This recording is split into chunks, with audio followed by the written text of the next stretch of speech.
Hello, everyone, and welcome to the Local Government Hispanic Network webinar series. Today, we're talking about more than a buzzword, understanding equity in budgeting.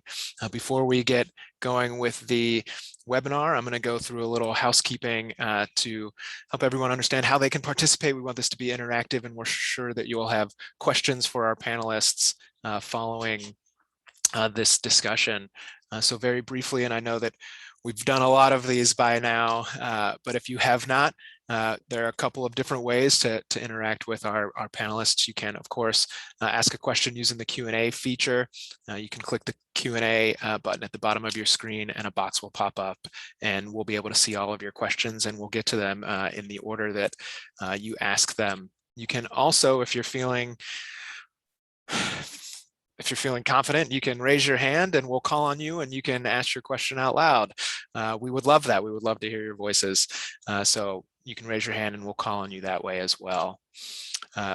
We are going to go through a short little poll to give our panelists an understanding of who we have here with us. And I guess it's just a couple of questions for the folks with us today. We're going to ask you what region your agency is in and how large of a community you're in. This gives our panelists just a little bit of a sense of who's here with us and where you're from and what kind of organization you represent. So we'll give you all just 30 or 45 seconds here to get through these. I don't get an opportunity to take this poll, but I am in the Midwest and in Cincinnati, Ohio, and we just broke the 300,000 mark in the latest census, and we're very proud of that. So that's where I am. So it's actually lunchtime for me, and looks like I am not the only one in the Midwest. Hooray!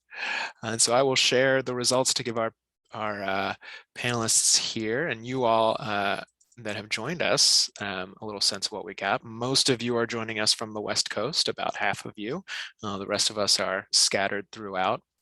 And a nice mixing of agency sizes here with a couple folks in some really large cities over 500,000 and the rest of us less than that. And with that, I am going to turn it over to our moderator. And I've committed the cardinal sin of not asking how to pronounce her last name correctly, but it's Anjali Chanani from Results for America, and she'll let you know if I did that right or not. Thank you so much, Sam. That is correct. Hi, everyone. My name is Anjali Chanani, and I'm a senior advisor for Results for America, helping to lead the city budgeting for equity and recovery program. I first want to thank the Local Government Hispanic Network for having me and the panelists today. We're so excited to share about this great work. I am dialing in from Philadelphia, a city of 1.6 million, so definitely on the larger side and in the Northeast. This webinar is an encore presentation from the Government Finance Officer Association's conference this past summer. So we are so excited to share this information with you and look forward to the discussion and questions that you have.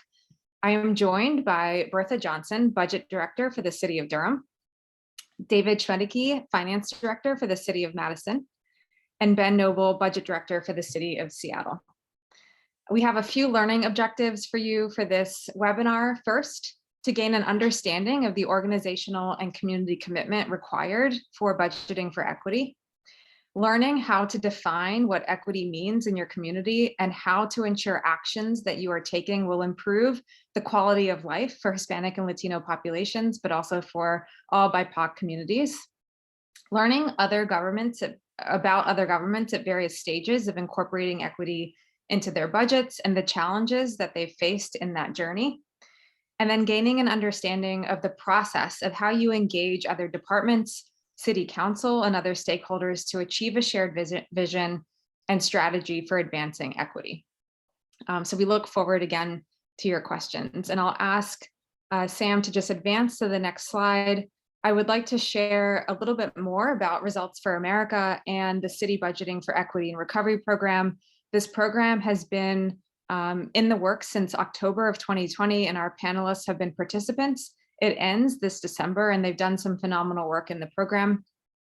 Results for America is an organization that works with policymakers at all levels of government to use and drive data and evidence-based decision making.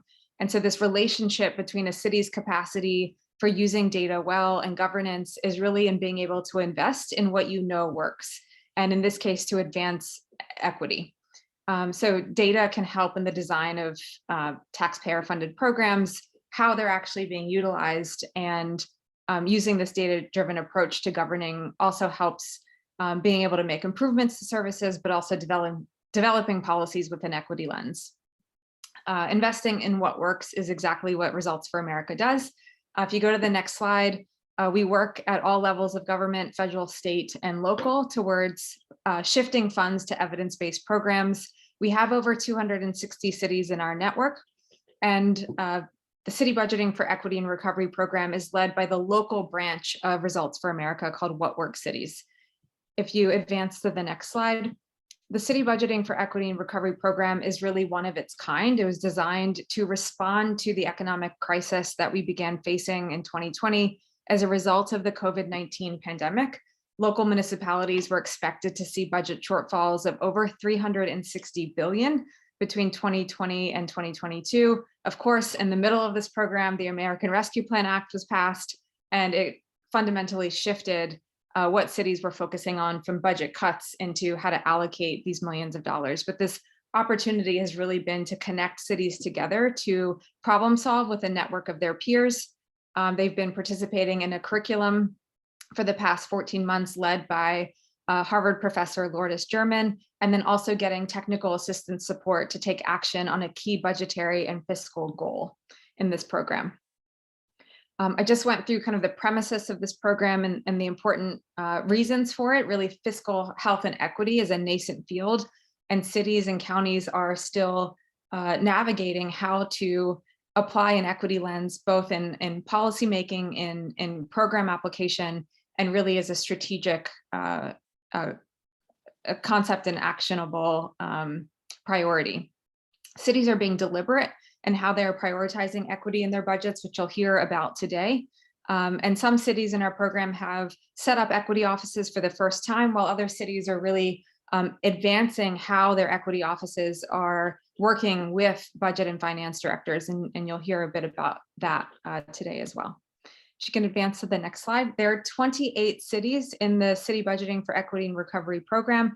Most are small to mid-sized cities with the exception of Philadelphia. And if you advance to the next slide, I just want to quickly elevate the importance of the technical assistance support that cities have received. We've been working with some phenomenal TA providers, including the Government Finance Officers Association, ResourceX, Government Performance Lab on procurement advancements, the Public Financial Management Group, as well as HRNA as our equity advisor, and really want to thank them for their support in this program. And then lastly, in addition to these 28 cities getting the support that they've been getting in this program, we've been developing a series of public goods, blogs and resources and templates and tools that cities beyond those participating in this program can utilize. We have a Medium page that I'll put in the chat. And so you can find access to these resources. We'll have about 12 blogs and a total of 16 resources for all cities to access that really reflect the curriculum in the program, as well as the actions that cities have taken over the past 14 months to really advance equity in budgeting. Thank you so much again for having us. And now I would like to transition to Bertha to give a presentation on Durham's journey to address equity in resource allocation. Good afternoon, everyone. It's a few minutes after 12 noon here in Durham, North Carolina. I'm Bertha Johnson, Deputy City Manager for the City of Durham.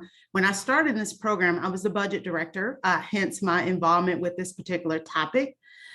Durham is an urban city in North Carolina, population about 280,000, a very diverse community. We have about 49% white, 38% Black, 13% Hispanic, Latino, and 5% Asian.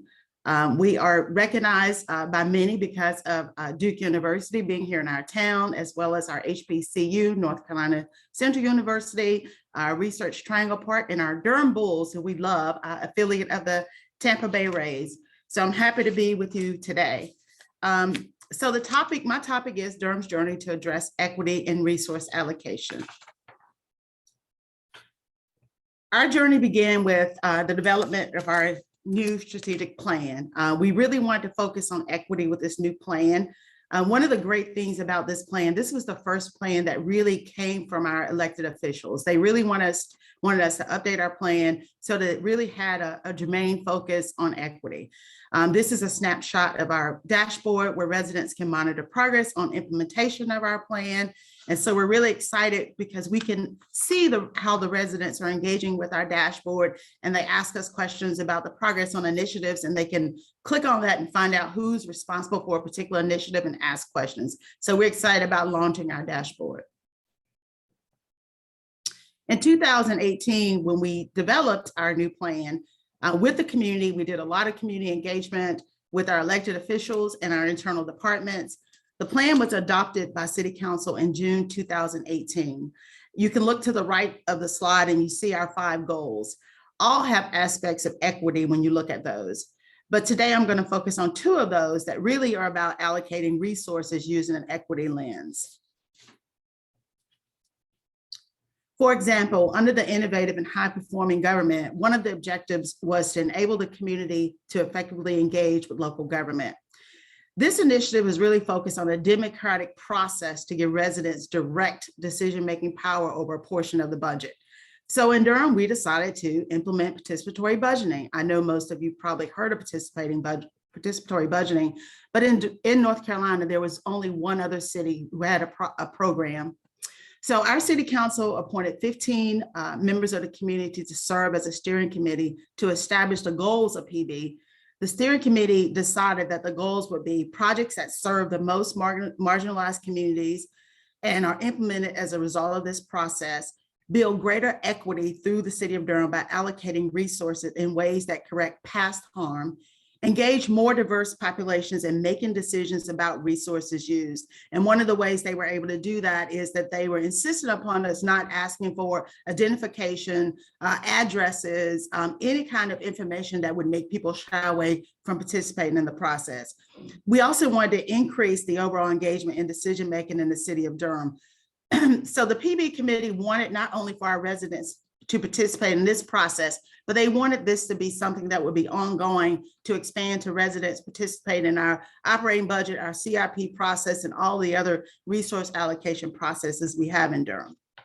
So due to the pandemic, for PB Cycle 2, which is this current fiscal year, our PB team and the steering committee recommended to City Council that they give a $1 million, set aside $1 million for Durham nonprofits who were serving residents impacted by COVID-19.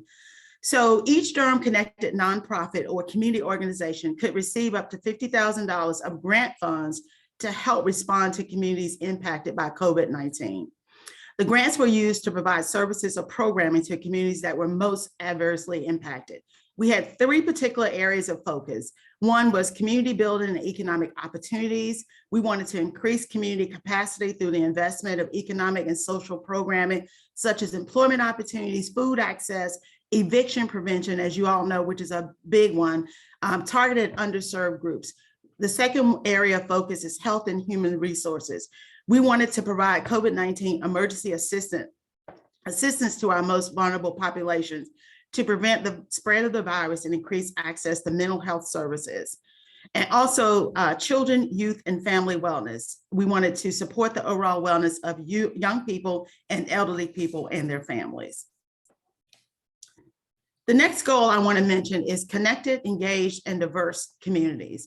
One of the objectives of this is focused on promoting equitable access to community programs and services. Programs and services are supported by resources. So to ensure equity in programs and services, you need to assure that those who are implementing those programs and services do so with an equity lens. So we started by requiring racial equity training for all of our city leadership. That's all of our city department directors, assistant directors, and major program leaders. We also became a member of GARE to help us move forward our equity journey. And this relationship started with our Human Relations Department, then our Human Resources Department, and now it has permeated throughout our entire organization. Our City Council also appointed a racial equity task force to serve as an external resident committee to focus on equity in the community. So our accomplishments so far around these two very important objectives. One is in July 2019, we hired our first equity inclusion manager and created the Department of Equity Inclusion.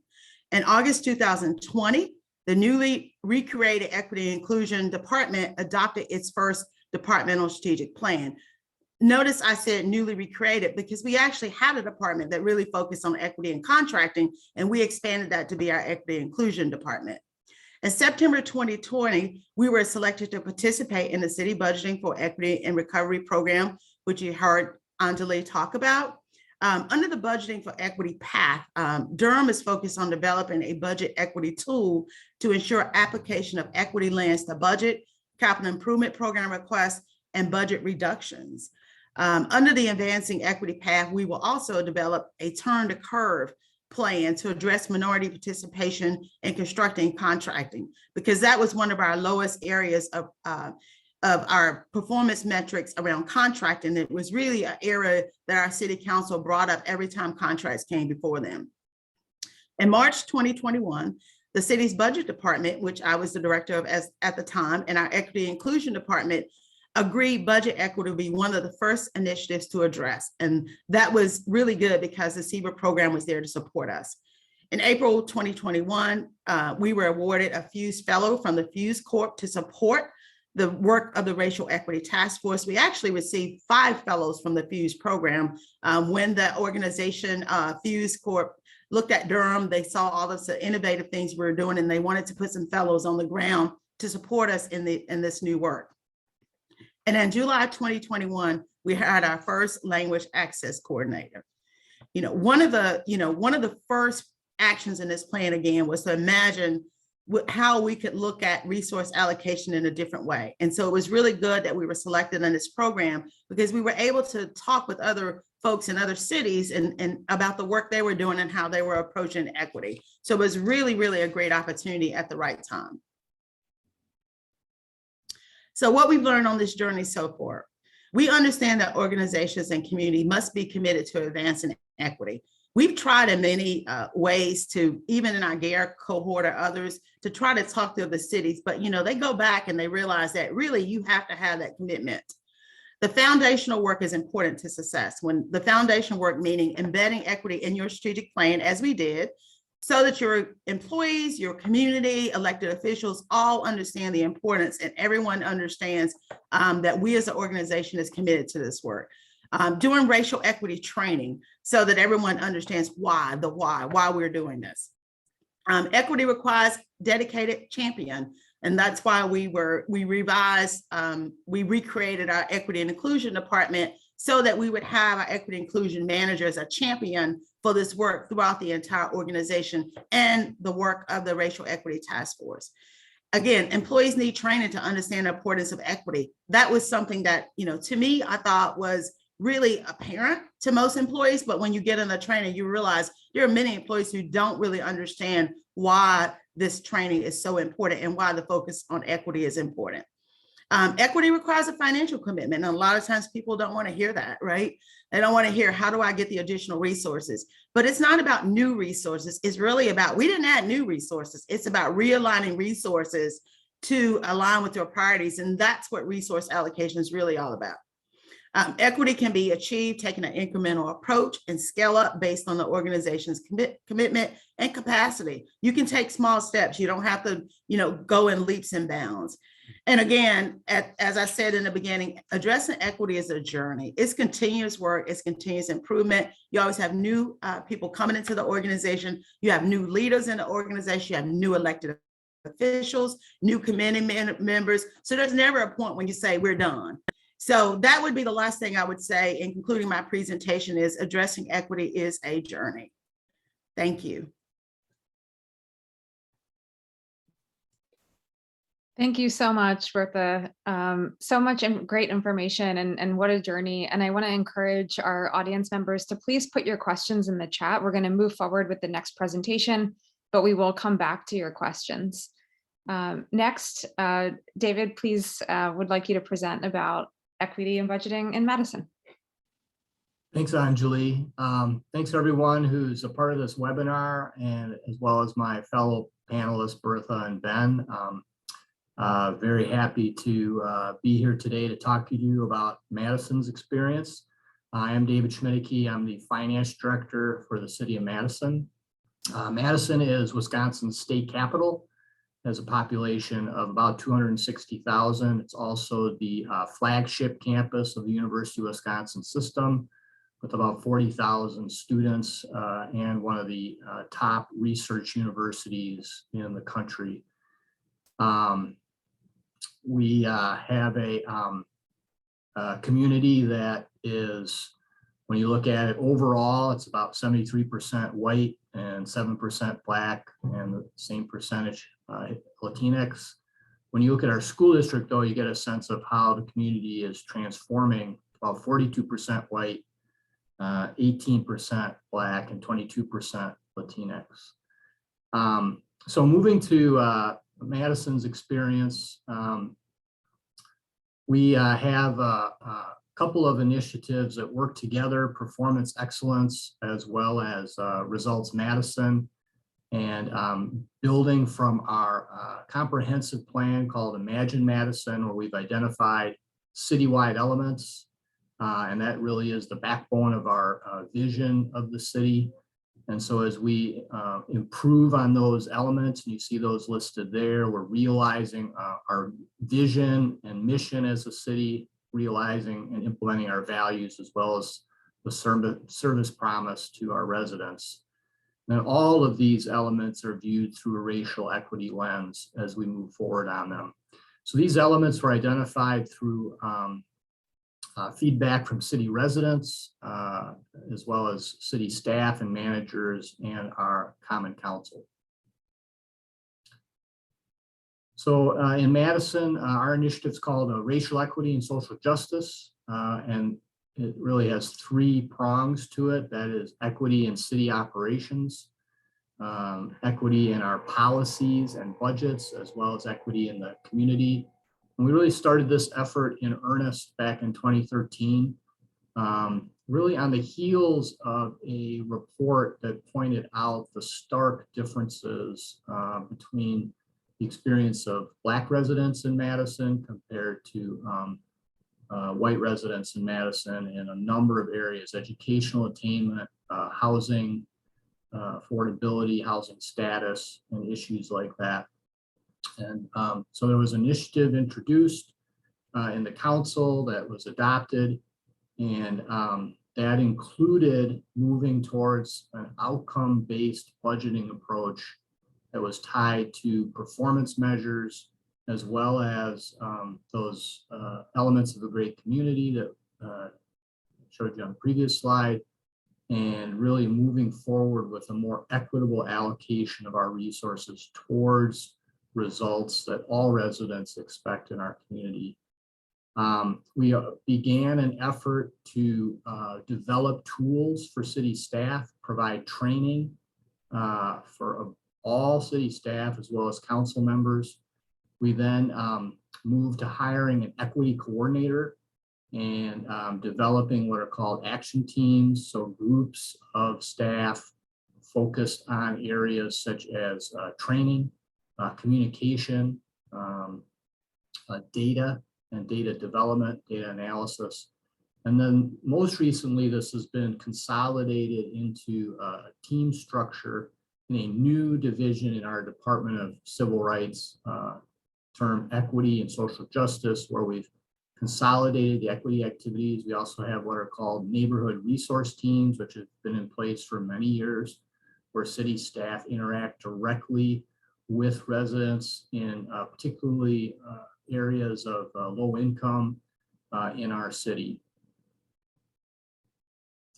So part of these tools include a racial equity and social justice tool and an equitable hiring tool. The first is really used to take a look at our processes as a city, our programs, where staff can answer a series of questions about, have you reached out to all members of the community? What's the best way to do that? Is your process somehow exclude certain elements of our community, and how can you best reach and serve all elements of our community? And that tool has been used throughout the city on a broad array of our services, such as our election process, our licensing processes, and things like that. Our equitable hiring tool is used now in every hiring, where again, we're looking at the way that the position is structured, how it might be excluding certain people in terms of qualifications, and do those qualifications need to be at that level, and other ways that we can increase the diversity of the city's workforce. So when we turn to our timeline for equity in the budget process, one element of that 2013 resolution adopted by the council was creating a data projects coordinator. That position is located in the finance department. We formed a data team to support the coordinator. We now have a 3-person staff along with interns that do quite a bit of data analysis in support of equity projects. We also connected our neighborhood resource teams with our budgeting process, so that those teams would forward proposals to agencies and to the mayor to be considered and included in our budget. And that has happened over the last several years.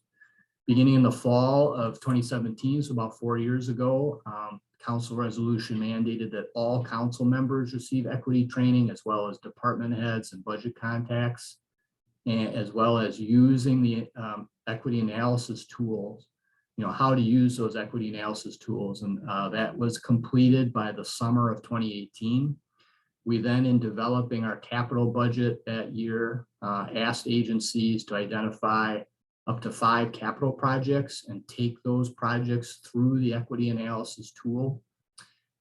We then, in the 2020 capital budget, ranked all the capital budgets through an equity lens.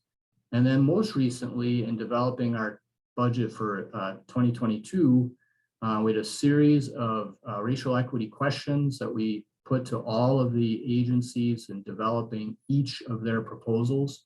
We had a broad-based management review team that included our equity administrator, and that team ranked all the capital projects in a number of different ways, including from an equity perspective. So this slide just shows the questions that we had agencies answer as they were putting together their budget proposals for 2022, so that we really got agencies to think about racial equity in their decision-making processes.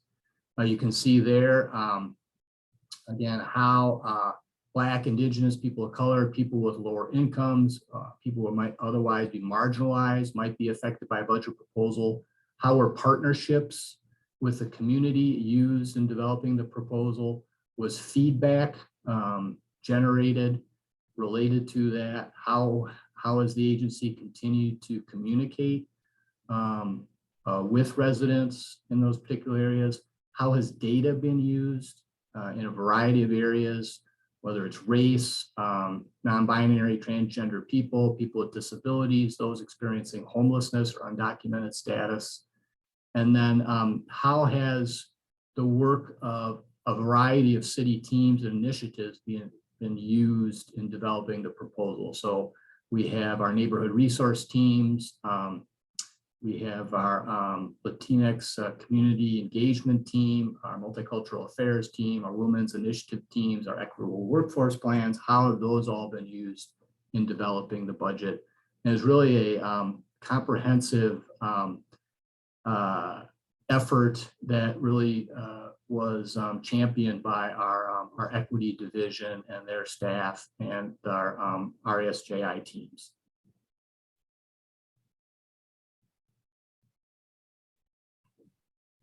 And that is Madison's experience. Thank you so much. I do not see any questions yet in the Q&A box, but I again encourage any participant to please ask your questions and we will get to them after this next presentation. I also have a few questions for the panelists as a whole. Would love to now hear from Ben and Seattle's journey. Thank you, Anjali. Hi, Ben Noble, the budget director here in the city of Seattle. Just a little bit about me and about the city. I've been with the city of Seattle for about 20 years. I've lived in the city for about 30, been budget director for about 8. City of Seattle is 700,000, up more than 100,000 since the last census, so growing very quickly, becoming more diverse every day. Most recent data, population about 65% white, about 15% Asian, and then 7% Black. Almost the same for Latinx, and then others, if you will. In terms of kind of current status, the pandemic has hit our service sectors hard, and obviously certain populations working in those sectors hard. But actually, on the technology side, we are home to Amazon, actually doing very well, booming in some ways as those sectors have taken advantage of the current pandemic to really expand their businesses. But let me take a step back now to talk a little about the city's race and social justice initiative.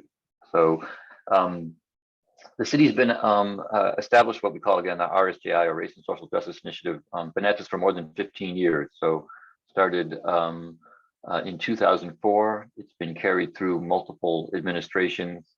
The effort is led by our Office for Civil Rights, but it's truly citywide, and I'll talk more about that. And initially, we were focused internally to the city's own operations, but as early as 2009, shifted to also really engage the community in a discussion about race and social justice. And per some comments from both Bertha and David, ultimately driven by the undeniable data that outcomes in every important dimension of community life, personal life, education, wealth, health, down the list, criminal engagement in the justice system. All of those things have a racial dynamic that is undeniable, and it was confronting that the effort has really been all about. In terms of some key elements that have made us successful, if to the extent that we have been.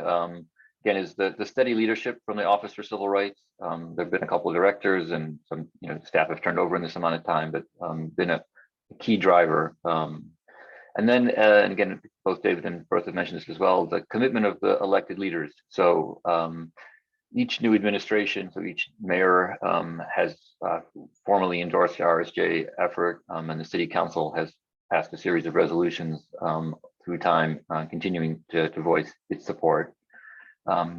It's become embedded in the city, though, through a long-standing series of trainings. So all new city employees get race and social justice training, Raise the Power of the Illusion, if you know the particular video tool. But really, difficult conversations about race and privilege and the like are a part of joining the city. And so I've been bringing on staff through the pandemic in this kind of weird virtual world, and that's still part of that onboarding. Each department has a change team, which is a set of folks who are volunteering their time and is managed well, are being given time within their work programs to lead efforts within the departments, both about their own internal practices, personnel practices, contracting practices, but then also outward looking as appropriate for the policies that they are delivering. And then there's also been a series of cohorts of what we call a core team. So a set of folks, essentially train the trainer, or in some ways train the internal activist group. So 6 to 10 people from across the city engaged, and they're being management support to give as much as 25% of their time for a period of months to really engage the work and become agents of change themselves. So that's just some of the tools that we've used. Next slide. Talk some more about some tools. In terms of a policy tool that we've used a lot is something called the Racial Equity Toolkit. It designed to pose a series of questions as we think about developing new policy. And you can read some of those on the screen. They're really questions about, have you thought about the impacts on racial equity? And probably the most important thing about the tool is that it drives whoever is developing this policy or reviewing a policy to engage the affected parties, the stakeholders. That could be internal city folks if we're talking about a change in sort of city hiring policy, but more importantly involves going to the community outside the city bureaucracy and engaging them. And that kind of bottoms up engagement, you'll see it becomes a theme and is becoming a growing theme in the work that we're doing. So just a general acknowledgement that, you know, we inside the bureaucracy do not understand all that we do and do not have all the answers. So, but also an internal tool that's become important and is something called the Workforce Equity Planning and Advisory Committee. It has to have a good acronym for good bureaucracy. But this is an effort really to address issues of racial equity within the city workforce. As you start to have these conversations among your colleagues, you start looking around and seeing who's occupying positions of power and the overrepresentation of certain demographics in certain city roles. You realize that there is something going on here that we need to take on directly. And that's led to some interesting conversations about equity, about whether or not the private sector is the right benchmark for us on equity, and difficult questions about, and looking at the data about, again, you know, who is represented in the power structures of the city. It's bureaucracy, not just its elected power structures. And what does that say about us and how can we change that? I just a note on that. I am foreseeing, and actually we are already seeing some additional concern about equity, and then there is some racial overlap here as well around work from home versus work in the office, and going forward, you know, and what's appropriate compensation, and what does equity look like if some folks have roles that force them to be in a workplace versus others who get to work from home offices, if you will. So a couple of the things that we've been working on. Next slide. So talk about what we do in the budget office, where I've been director for some time. So as I described, the racial equity toolkit that I mentioned before, things that we do, sort of major policy analyses that we are involved in policy development, we put through that equity toolkit, and again, the goal of which in my mind is most of all engaging those who are going to be affected. So that's kind of for major things. First, just smaller, what we call change requests. So just, you know, we want to add an ad spec, an administrative specialist, or, you know, just some minor change. All of those requests include a requirement to at least acknowledge whether there are racial equity impacts and to take a look at those. So there's a threshold level there.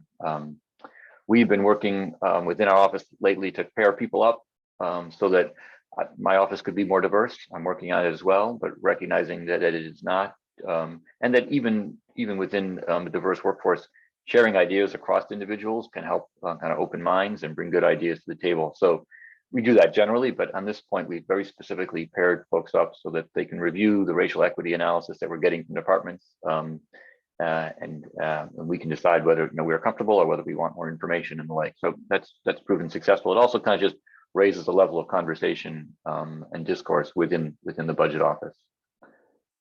Maybe most exciting and maybe most challenging is the last one.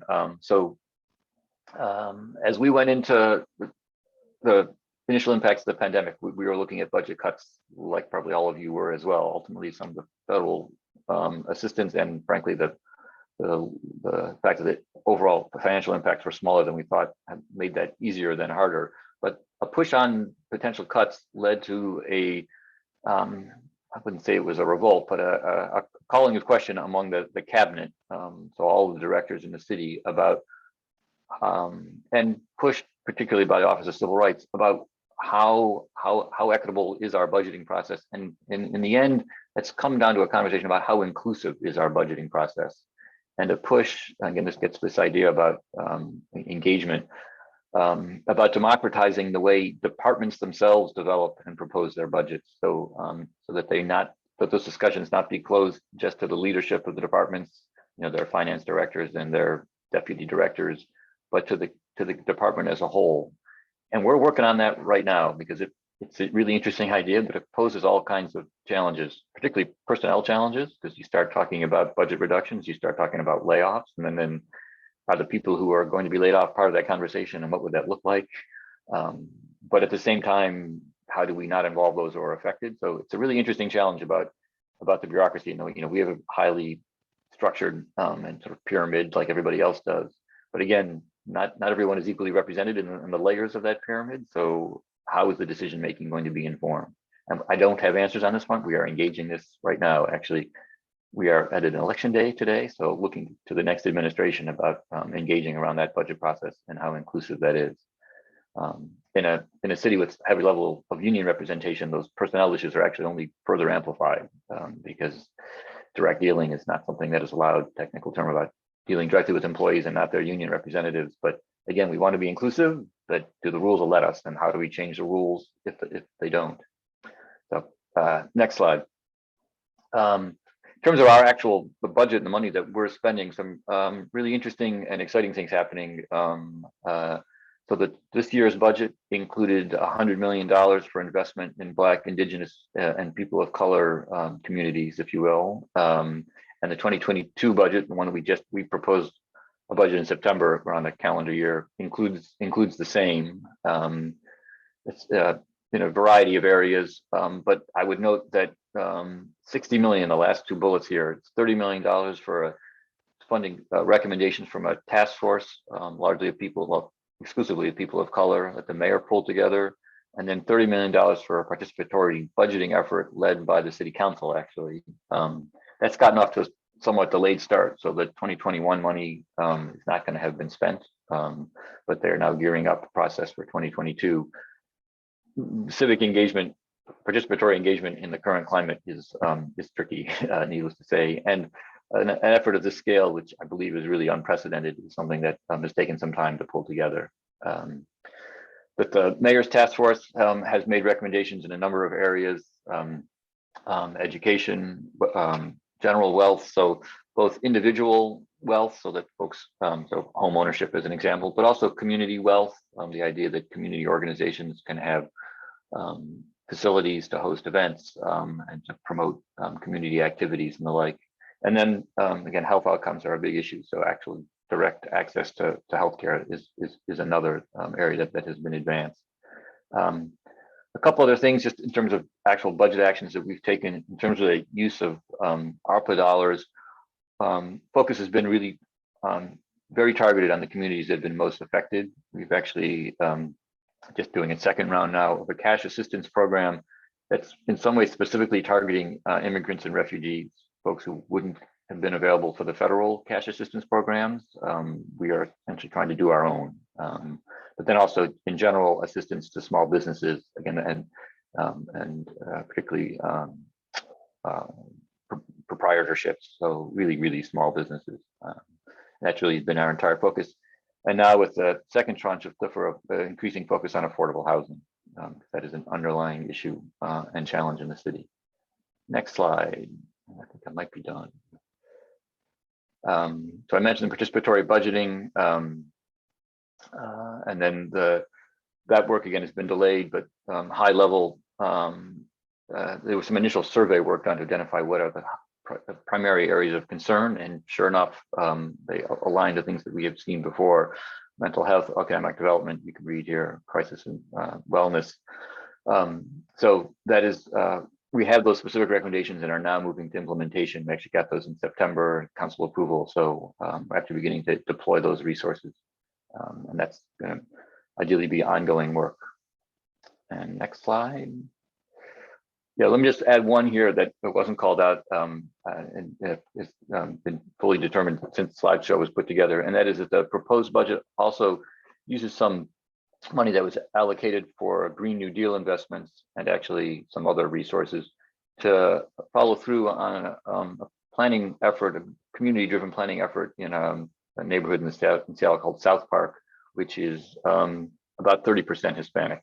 The city actually even more than that. The city as a whole, much larger share, but excuse me, much smaller percentage. But it's a concentrated population.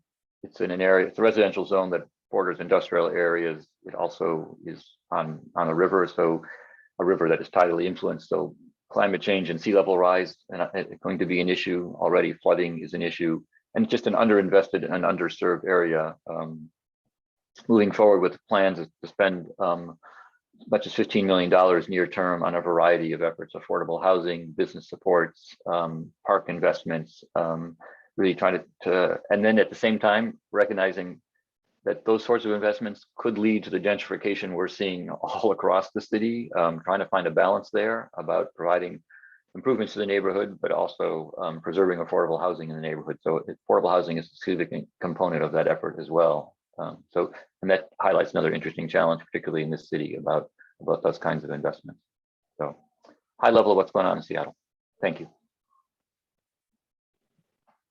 Thank you so much, Ben. And a huge thank you to our panelists. It's so incredible to see the journey that each of these cities has taken to advance equity and how different they are, but there's a lot of similarities as well. So far, we have 3 questions that have come in from the audience, and I want to prioritize those before asking the few that I have. And so the first question that I want to ask, and I also welcome Carrie, if you want to unmute and say a little bit more about this question, but essentially the question is, did you implement the equity tool, and this is for every city, to analyze existing budgets, or did you in programming or new budget funding requests? And if you could reflect on if there was a difference between when you started and what you were looking at, and now with all the involvement of your work, are you doing something different in terms of new and existing budget requests and how you're applying these tools to advance equity? So would love to hear from each person if you have something to share, and maybe we'll start with Bertha.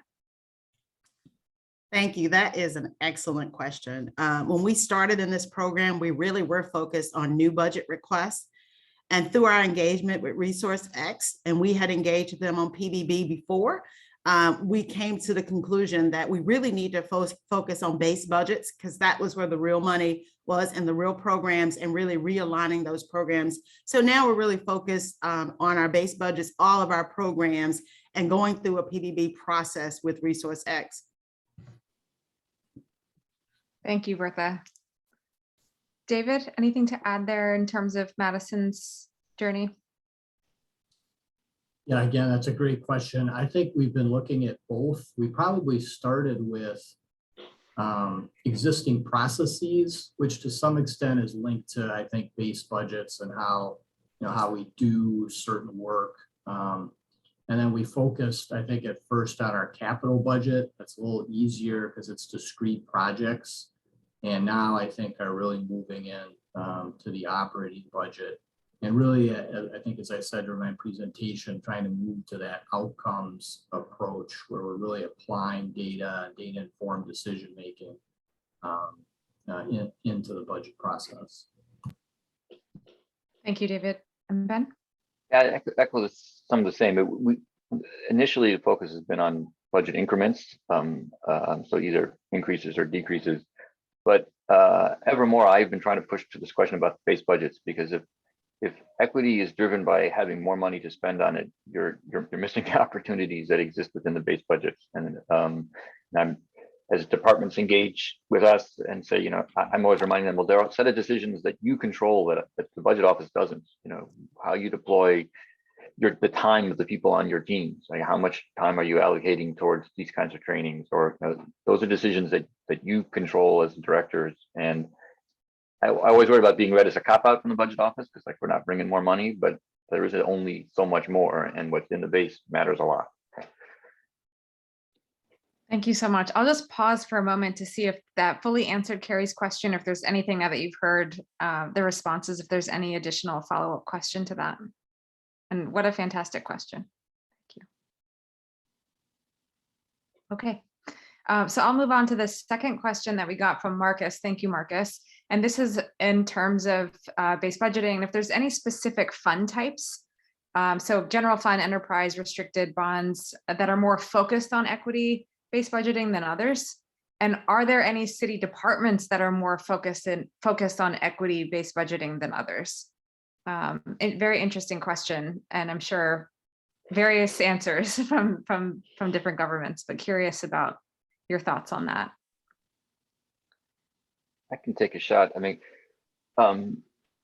in the end, a lot of discussion, particularly, is about the general fund. For us, it is the most flexible. But some of the more interesting equity decisions actually come from the enterprise functions, and in some ways, they're not having to trade off quite as much. So I think about, we have a public utility that does water and sewer and garbage, and those are major capital investments, and where they occur and the impacts of them are huge issues.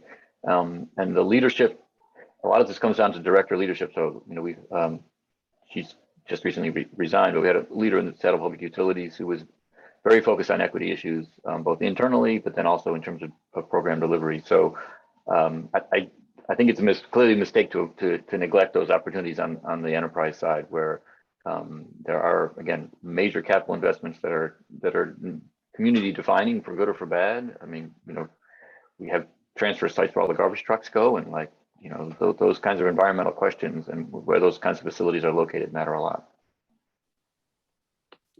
Thank you, Ben. Another great question. I think it's obvious, the general fund, because that's what we think about in terms of, you know, police, fire, and, you know, all those programs. Where we found the most equity work in our enterprise departments is around fines and fees, where a lot of times you don't look at those, but like eliminating reconnection fees, because families have to, you know, pay their water bill in addition to fees. We no longer have bus fares for our city buses. You know, we looked at that revenue source and looked at how little it is, and how 80% of the people who ride the buses have to ride the buses to get to work. And so most of our work around those, we look at those programs, but also the revenue side of where, you know, making our recreation centers free in those neighborhoods for kids, low-income neighborhoods. So there, you know, it's a different side of the coin where we're looking at where we have fines and fees, where we can eliminate or reduce those to be more equitable. And then, as it was mentioned, our CIP program, I mean, that's your biggest expenditure, your capital program. So, you know, looking at where departments are saying, well, we already have these plans, we've done planning, we've been working on this project for 10 years, well, or 5 years. If you've been working on it 5 or 10, it probably was not an equity lens applied to it. It was probably not the engagement. So our city council, like our elected officials, are really good about saying, if you have to start over, we start over, because if we don't ever start over, we'll never get to equity. Great point. I'll just add, those are great points, and a great question. You know, I think, at least for Madison and cities in Wisconsin, I don't know the case in other states, but I think we're in a different position here. We're extremely limited by state law in terms of what we can do, both on the broad-based tax side as well as on the property tax side. So, you know, we've had a little more, I think, initiative to some extent in our enterprise funds. For example, our fleet internal service fund, the head of that's been very aggressive on apprenticeship programs and outreach in that type of area. But for example, in our water utility, we're heavily regulated by the state. So we want to put into place an affordability program, but we're you know, we have to take that through state approvals. And that's another tension, is the extent to which we're able to fund programs. We have to kind of turn to funding sources where we're not able to maybe make them as progressive as others are. So there's a lot of tension, I think, in how we have to fund our budget given state law limitations. But I would say we're making a lot of progress in a number of different areas, both on the enterprise side and then on the general fund side. We've, for example, and Bertha touched on this, gotten rid of library fines, for example. Again, a very, very small part of the library's revenue stream, and something that was done. We've looked at, for example, eliminating bus fares, but again, that's where we run into, we don't have a lot of revenue flexibility to fill that hole. So, but great points. Thank you so much. And just a reminder, I realize that you can't unmute yourself as a participant, but if you raise your hand, Sam will be able to unmute you. And so I want to move forward to Cordell's question, asking if the panelists can elaborate on your stakeholder engagement efforts. That is a broad question. I think there's lots of different efforts. And so I'll ask the panelists to reflect on two things, although if you have more to share. One is, how is your budget and finance team thinking about stakeholder engagement? And then are there broader efforts of stakeholder engagement happening, and where is that being owned? Who is leading those? And Cordell, if that doesn't answer your question, please raise your hand and we'll further this question so that it can be answered. Would anyone like to start? I can start. I think I've certainly talked to the issue some. So I have to admit to start that the budget office is not the leader in this space. Again, the way the budget process in the city has run traditionally is that the mayor develops the budget in a fair amount of secrecy, if you will, and it is revealed publicly when it's delivered to the council, and then a public process starts.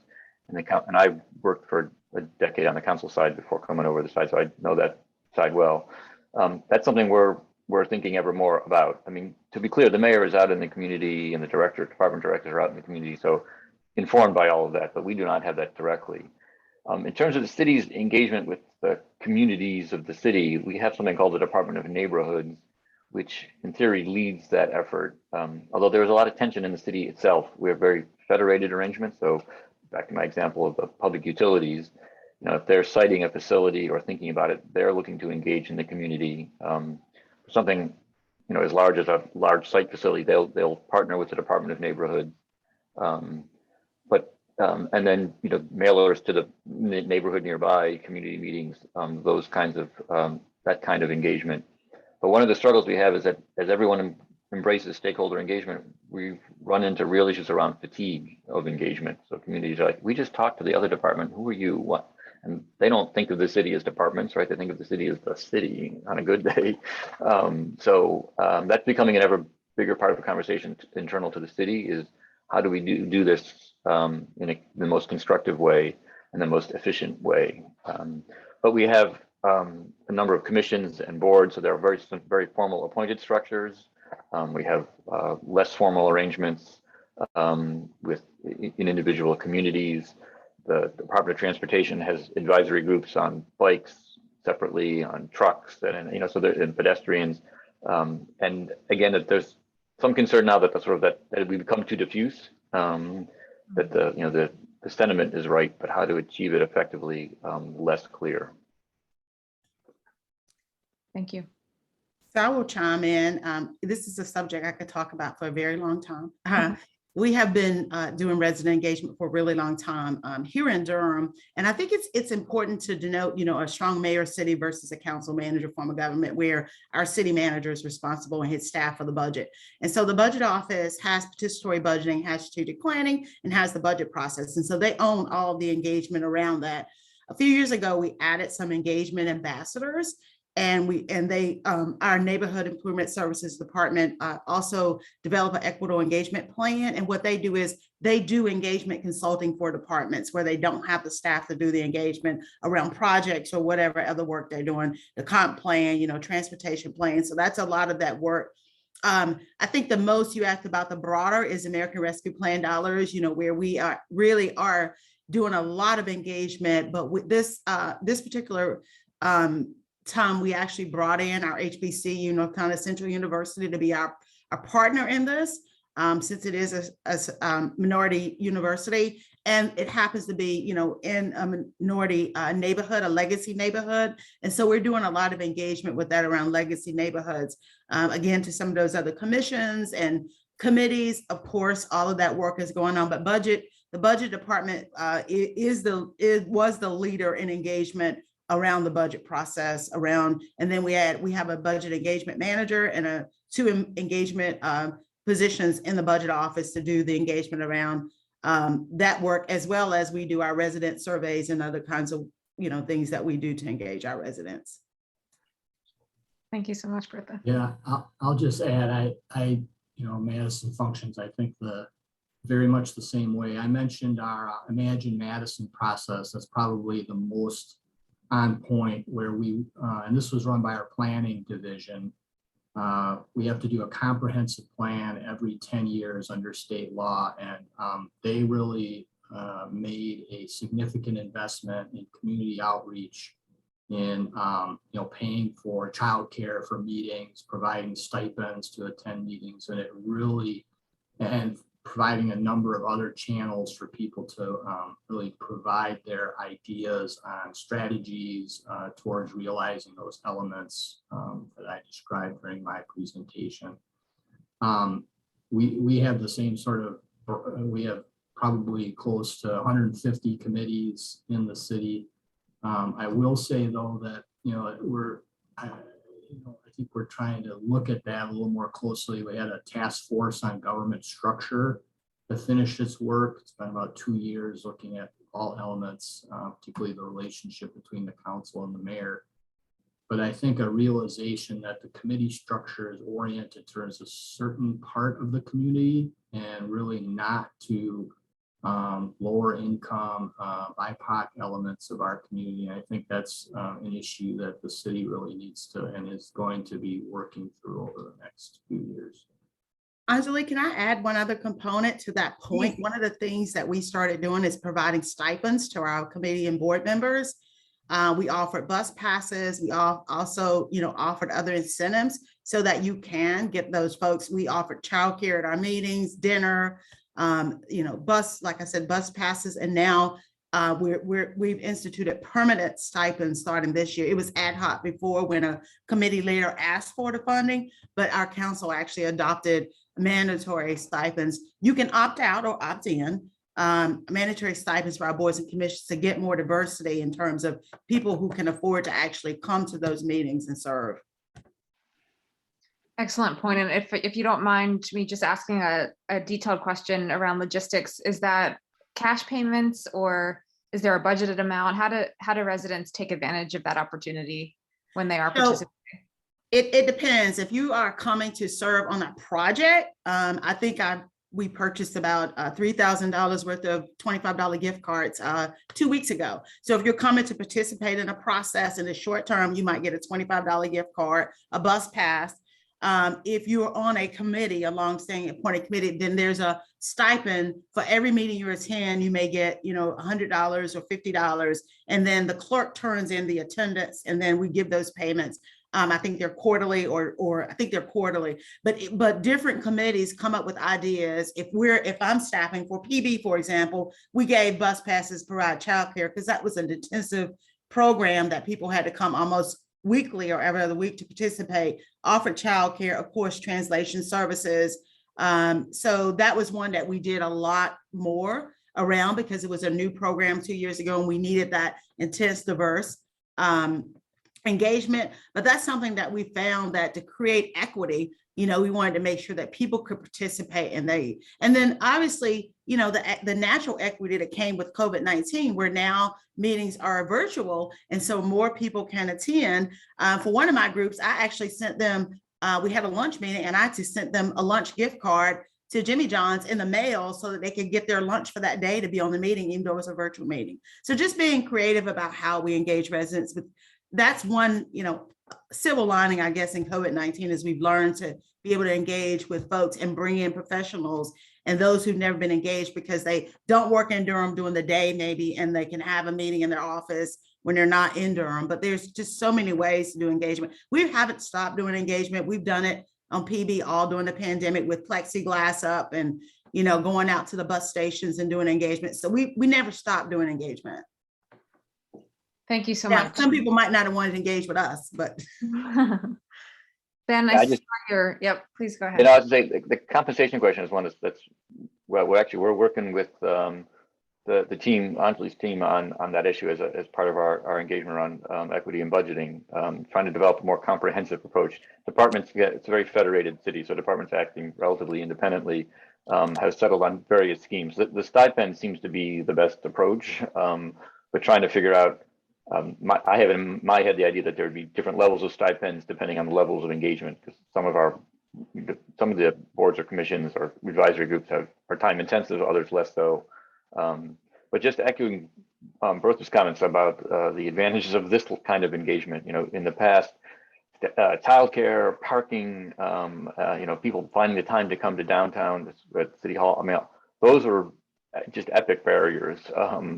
with a Wi-Fi hotspot, and you can check those out at our library, thanks to city funding. And we can just distribute them to appropriate members of these kinds of commissions. You can overcome the internet access issue if it exists. And I'm actually looking forward as we over the next few years about engagement really taking a different form in this way, and that this, for boards and commissions, communities, that this become the standard actually, because it feels, again, Wi-Fi access is an important issue, but if we move past that, it just feels fundamentally more equitable as a way to get together. Thank you so much. Cordell, we see you. Sam is going to unmute you, and we're so happy to be able to engage with you in this way, and again, encourage others to raise their hand, and we welcome your questions. Yes. Can you hear me? Yes, we can. Can you hear me okay? Yes, we can. Okay. So hold on. Damn it. I was like, can you hear me okay? Yes, we Can you can hear me still okay? hear you. Okay. Okay. So just want to make sure. So that was the question. I should have put this question broader. Like, how does each city, engage their stakeholders? Their stakeholders. Like, and for like, like for a position, like a city manager, that type of thing. So that's one. Then the second question I had was regarding racial equity. One of the things that I was concerned about is like, is how did that process come about? So can the panel give it like sort of like an example of racial equity, because I find this very interesting. Thank you, Cordell. I heard your second question about having a specific outcome to achieving racial equity. I missed your first question Okay, about the city manager and engagement around the city manager. No, let me rephrase that. As far as like, having the stakeholders participating, like in like forums for when they have okay, let me put it in a better way. Finalists to have a new city manager come into their town. So that was the first question. I was like, Got it. Okay. Got it. Okay, thank you so much. I'll ask you to unmute if we need to repeat that, but your question, I believe, is how are cities engaging when there's a new finalist or election around the city manager? How do residents engage that candidate? That's it. Great. So to the panelists, are there particular processes around that you can speak to? I'm just thinking we just hired a new city manager, and it was an internal candidate, and there wasn't a lot of engagement, but then we also just hired a police chief, and there was a lot of resident engagement. So it depends on the position, right? Where, our police chief had to go through a lot of interviews with the community, as well as the 600 employees, some of the 600 employees who work in the police department. I don't find that we've had much resident engagement when it's a city manager per se. Thank you, Bertha. Seattle's strong mayor, so we don't have a city manager. But just echoing again, we have currently an acting police chief, and not moving to a permanent until the mayoral election today is resolved. But that will be a very public engaged process. And really ever more for the director's positions. Again, it depends a little bit on the department, probably less interest in our personnel department. But more interest than you might think in the Seattle Public Utilities, for instance, or the electric utility and the like. So those typically involve a community appointed, a group of appointees from outside the city to lead a search process and to make recommendations to the mayor. Directors are subject to confirmation by the council. So that's a typical level, and then for police chief, interviews with the public among, it can be a little bit awkward, but in the past among more than one finalist. So that's not unusual. Thank you. David, anything to add there that's different than what's been said? No, Okay. Madison has a strong mayor as well, and we just hired a police chief and went through that same process that Bertha and Ben described. Great. And Bertha, I would ask if you can describe Durham's participatory budgeting process steps, because I know that that is another way to engage residents and stakeholders. Yes, so we've had 2 cycles. Our first cycle was really the way we wanted to do PB in Durham was really to go out in the community, solicit proposals. We set up a separate website. We went to every event we could go to in Durham. We went to Hispanic festivals. We went to Bembe festivals, African festivals. We went to community colleges, to the universities. We went anything that was on the calendar in Durham, we showed up and tabled. And we asked folks to vote. We had tablets so they could vote on the spot for projects once we developed projects. But we had proposal development teams, and those are the teams that we provided gift cards to or stipends to residents to develop those proposals, because sometimes a resident was have an idea, but they didn't know how to really develop into a proposal that could be vetted and funded. And so we asked residents to do that. We had our NCCU students work with us as well.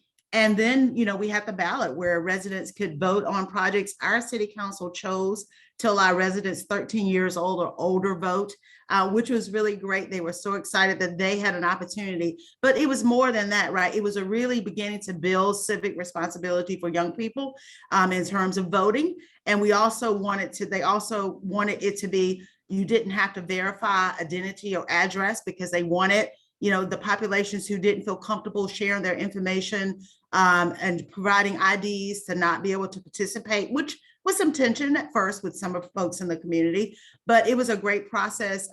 We actually exceeded expectations in terms of the number of residents that came out to vote. We had 10,000 residents come out to vote in our first PB cycle. That is more than usually the election for our elected officials. They will win sometimes by 12 or 13,000 votes. So to make it comparable, it was really great. This second process, because we did less engagement but more focused engagement, and because we wanted to support our nonprofit organizations who were struggling, we actually put out a proposal for not individuals to submit proposals, but nonprofit organizations to submit proposals around the areas of concern that residents had identified. So the residents said health, all these those 4 areas I mentioned. Then nonprofit organization proposed what they could do around those areas to support residents during the pandemic. And then residents voted to provide funding. And so we ended up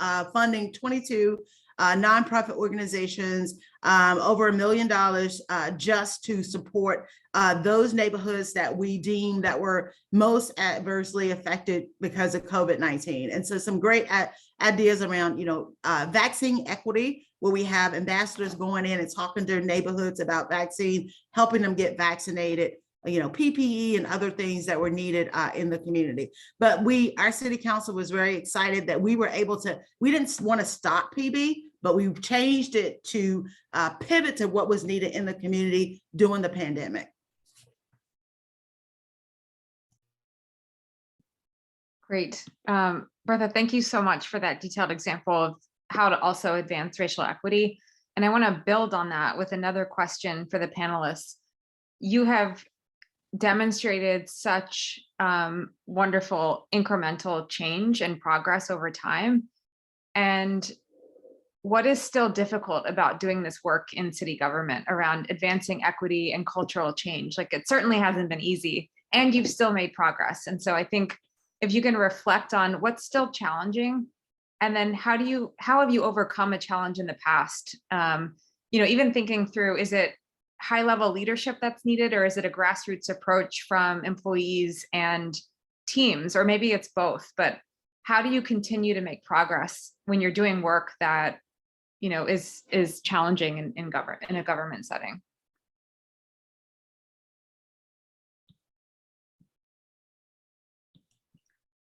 I guess I'll start this time, Ben.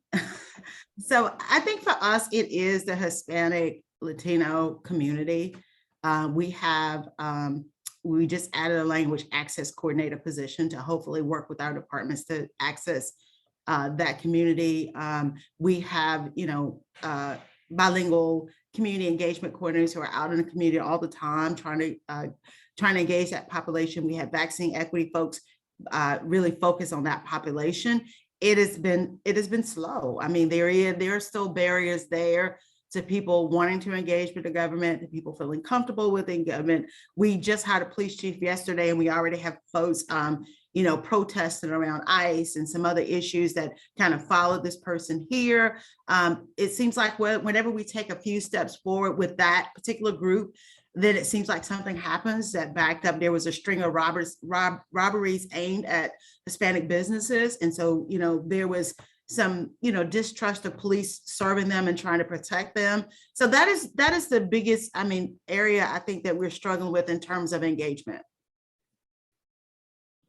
Thank you so much for elevating those challenges and for being so honest and transparent about that. Ben?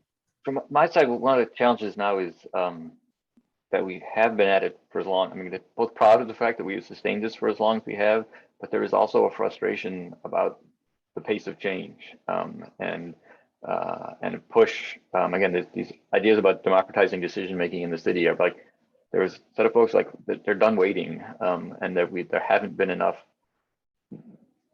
All the data that I described that motivated this effort 15 years ago, right? The educational outcomes are still wrong.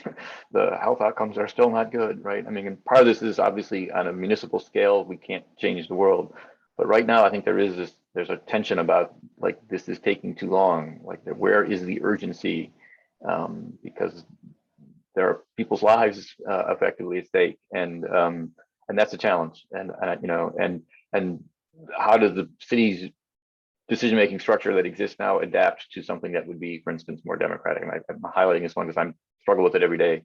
I'm thinking about my own role in it, to be candid, right? And how do we advance that? So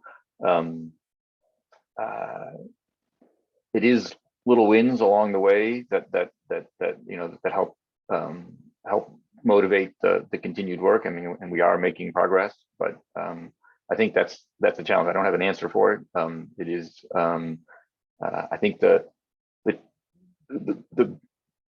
leadership from the electeds, but also the diffusion of the effort across the city, the fact that the training and everything, that we're at this all the time, so there is a constant voice among all kinds of city employees about it, has been a help, and will continue to be. Thank you, Ben. And I think one thing that we're learning from the City Budgeting for Equity and Recovery program is that the answers aren't immediate and automatic. It's in the inquiry and in the questions that you ask and in the conversation and the dialogue that you have with people that new solutions can emerge. And so again, thank you for elevating those challenges and how you're thinking about them, because I think the asking those questions are incredibly important. David, anything to add here in terms of challenges and how to navigate them in Madison? Yeah, I'll echo what Ben said about the pace of change isn't fast enough for those who are, I would say, most active in this. And, we talked a lot about the base budget. It's hard to move the base budget. It's just a very, very difficult process, particularly when most of that money is tied up in personnel. And so, how do you, that tension is always there, and there's always contradictions in that have to be, I think, worked through in this process. That's why we keep trying to push towards, an outcomes approach, defining the services that every agency delivers to residents. That's a big lift in and of itself right there. But I think just going through that process really gets the the staff and the agencies to think about these things, and it really helps to make those connections. So it's sort of the doing that helps even move it forward as well. Thank you so much. Again, just want to encourage the folks that we have on the webinar to ask your questions, especially if you are a practitioner in local government, an advocate for change. If you have any questions about how our panelists have done what they've done, it's a great time to ask that question. those questions. I want to transition to the American Rescue Plan Act funds and to ask each panelist to expand a little bit on your process for how you're thinking about spending those, and really anything you can share with our guests today about the allocation of those dollars. I can kick it Start off with this David. time Yeah, with great. that. That's all right.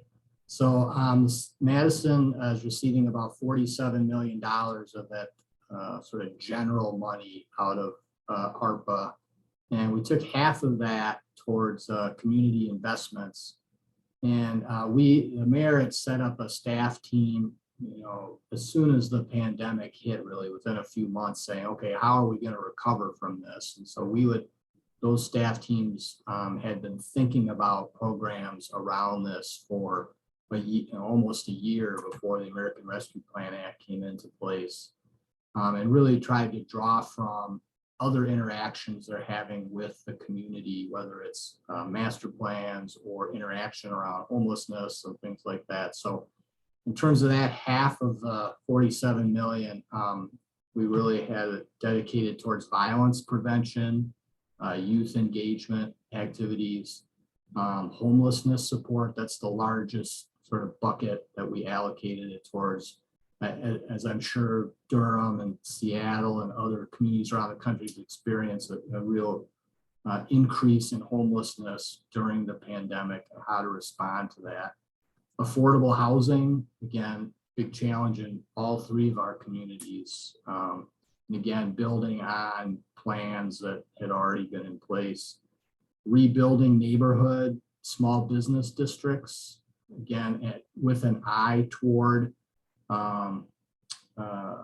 small business equity development. So businesses led or owned by people of color. And then those basic needs, and I think Ben touched on that, those areas of the community that may not have benefited from the various stimulus legislation, just making sure that they're getting the basic needs met. So those are the areas that we looked at and how we went about doing that. Thank you so much, David. Bertha, turn to you. So in March, when we first found out we were going to get the 51 million, we went to City Council and proposed a process. And we wanted that process not to be led by elected officials, not to be led by staff. We wanted it to be led by the community. And so what we decided to do is, and our elected official agreed to work with our university, as I mentioned earlier, HBCU here in Durham, to partner with them to do some budget healing events. Or we went out in the community and we invited community members to be on virtual meetings to talk about how we can allocate resources to heal the community in terms of where they felt like they've been harmed or neglected by the city. And when we got those areas compiled, the areas that they wanted to focus on, then we had an open call for proposals, and I can drop our website. We created a separate website, open call to proposals for anyone in the community to submit proposals or ideas. So if you had a full-blown idea, you could submit that. Groups came together, submitted ideas, around the HBCU community, what we need to do in that corridor to make it, streetscape it so it looks like the other corridors. Some of the things that came through around helping minority businesses, legacy businesses. And so we received about 80 proposals, which we're in the process to begin to review. We set up a separate ARP email account. So all emails, elected officials to allow all, community members, send your proposal to this email address, your ideas. And so now that we have those proposals, we are actually recruited residents to sit on review committees and review and score those using our assessment tool, equity assessment tool. So residents complete our interest form. I'm interested in being on a review team. This is my area of interest, economic development, jobs, whatever that area is. And so now we're in the process of setting up meetings with those budget groups with one staff person facilitating those and one member of our NCCU faculty helping us facilitate those review committees. They're going to use a software that we found called Submittal, where they can rank those proposals from home, score them, based on the tool, the assessment tool matrix, and then they will come together and debate and build consensus around the score for those projects. Then we will take those projects ranked after they've been ranked to our city council, and city council will make a decision, in terms of whether they just go down to the money's gone, whether they pick certain projects. We're going to take that. So we did an open call for proposals from our community. We definitely wanted this to be something that's community driven and that's transformative for this community. And there is so much excitement around this. We're actually partnering with Durham County. So we're doing this together. Our share is 51 million, their share is 61 million. So they also have staff engaging with us, taking notes, observing, doing the meetings that we have with the community, as well as sitting in and observing the review teams. So I'm excited to see how they're scored and which projects come out on top. And it's been a great process to have our community really be in a leadership role with this. That's fantastic. Thank you, Bertha. Ben? Yeah, real quick, two tranches from the money. That the first tranche, largely allocated in the spring and summer, was actually, there's been a fair amount of tension between the mayor and the council over the past, 3.5 years preceding that, now almost 4 years. And this was actually an opportunity to come together with the council, and we, I like to say, the staff level helped make that possible.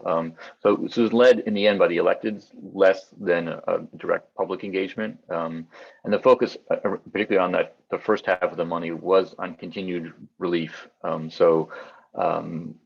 Homelessness is a significant challenge in the city overall. In the context of COVID, a particular challenge is not moving folks from large encampments, but except if we have somewhere to put them. So trying to find expanding shelter, but shelter then operating in a COVID safe way. That's a lot of money. So that was continued efforts there.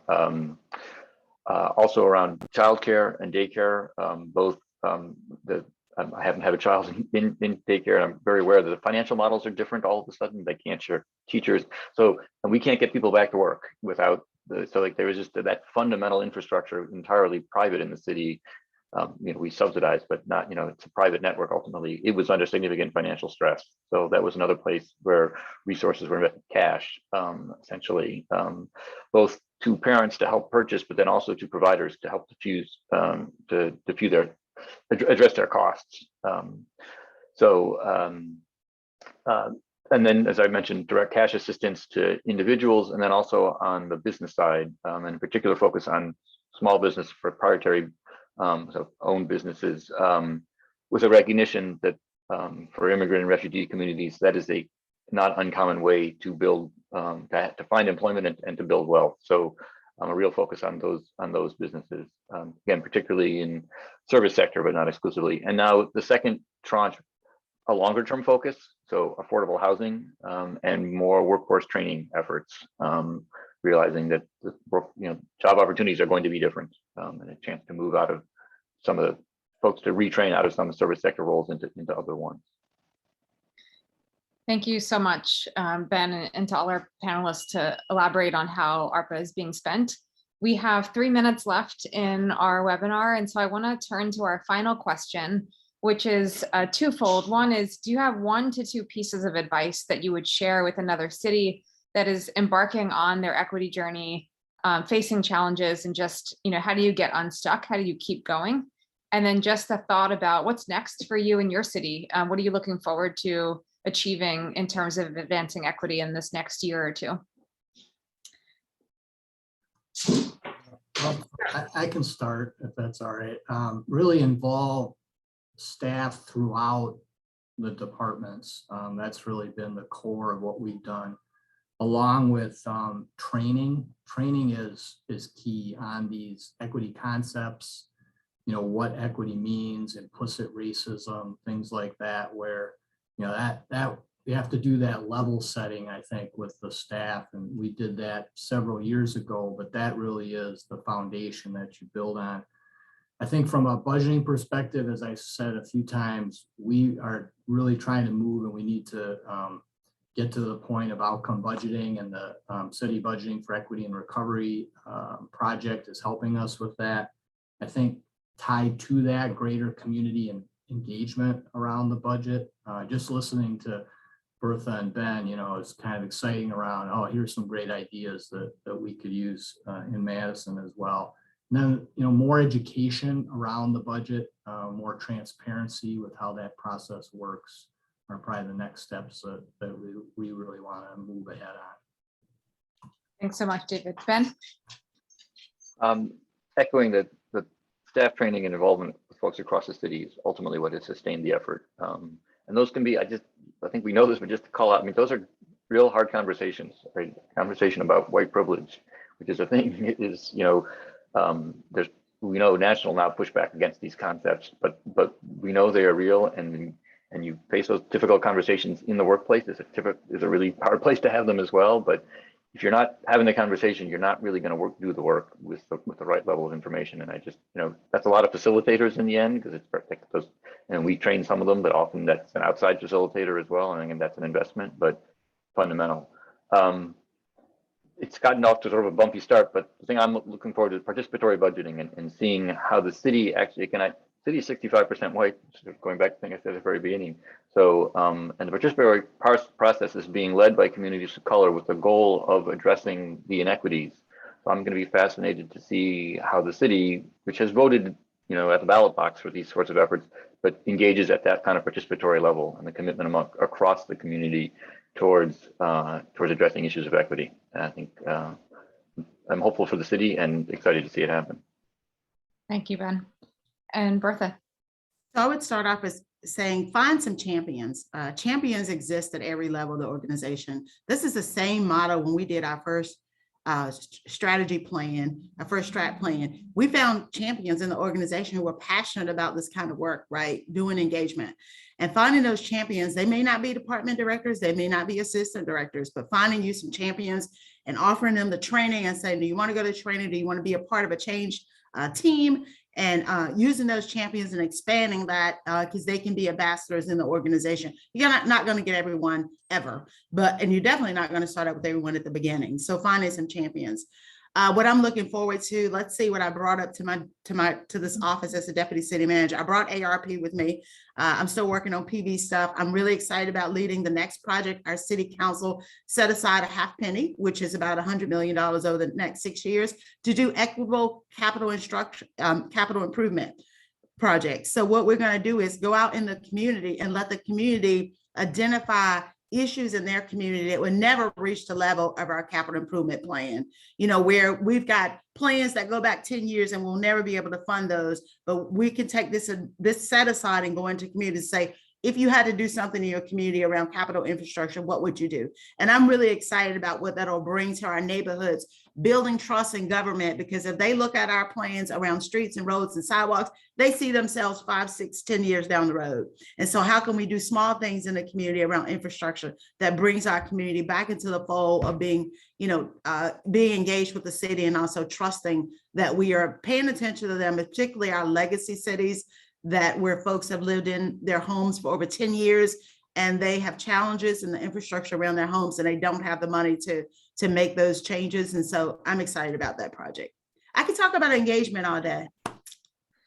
Thank you so much. I'm going to turn it back to Sam. Sam, thank you so much for having Results for America here today, as well as Durham, Madison, and Seattle. We so appreciate the opportunity to elevate the great work that these cities are doing in the program that we've been involved in for the past 12 months. Turn it back to you. Well, thank you, Anjali. Thank you, David, Bertha, and Ben, for the wonderful conversation over the last hour and a half. This has been enlightening, I know, for me, and I'm sure for our panelists and our attendees. Please, everyone, we have recorded this session. Please encourage your colleagues to also come watch it and listen. Of course, continue this conversation in your own communities, and our panelists would be happy to talk further with you about it if you reach out to them directly. And with that, enjoy the rest of your, what's today, Tuesday, and please come to our next LGHN webinar.